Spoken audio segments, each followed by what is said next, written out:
شهر رمضان الذي أنزل فيه القرآن هدى للناس وبينات من الهدى والفرقان.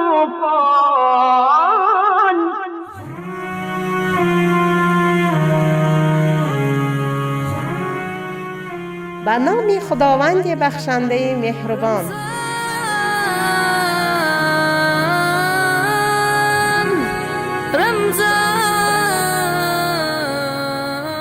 سلام و درود همگیاران عزیز، شنوندگان رادیو مهر.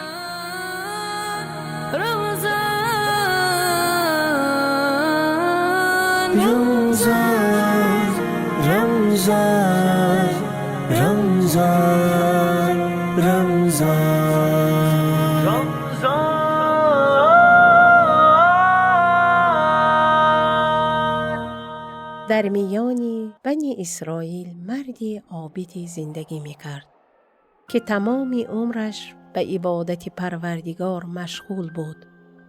شب در عالم خواب به این مرد خبر رساندند که فلان بانی در شهر زندگی می کند و او در بهشت از دست تو خواهد بود. وقتی مرد عابد از خواب بیدار شد، به سراغ آن بانو رفت.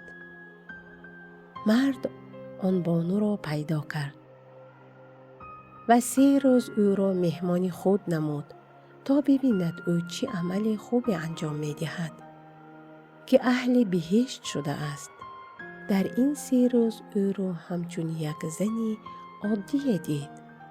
شبها که عابد شب زنده داری می کرد و به عبادت مشغول می شد، این زن می خوابید. روزها که عابد روزه می گرفت، آن زن روزه نمی گرفت. پس از 3 روز عابد به زن گفت: آیا غیر از آنچه از تو دیدم عمل خوبی داری؟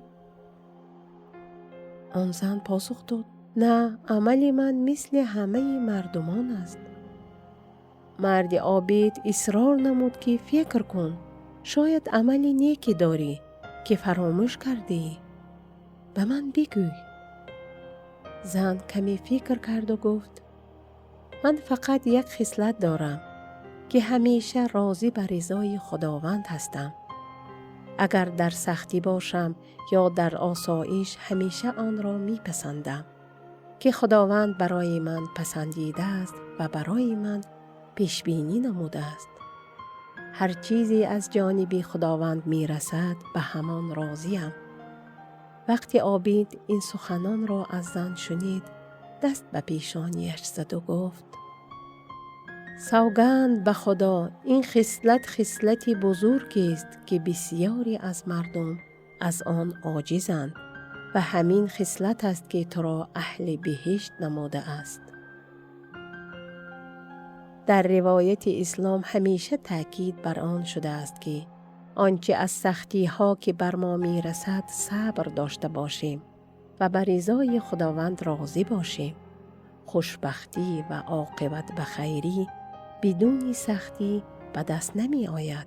پس تلاش و کوشش داشته باشیم و به سختی ها و مشکلاتی که در راه رسند به آرزوهایمان در پیش راه داریم صبر نماییم و از حرکت باز نایستیم. همیشه با رضایتمندی و صبر به راهمان ادامه دهیم. آن وقت است که به خواسته های ما می رسیم و خوشبختی دنیا و آخرت نصیبمان خواهد شد.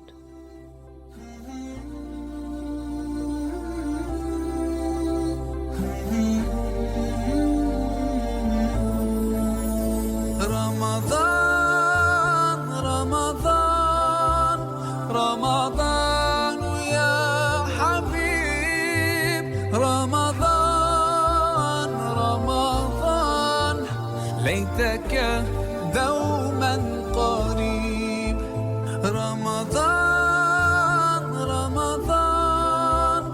رمضان يا حبيب، رمضان ليتك دوما قريب، ليتك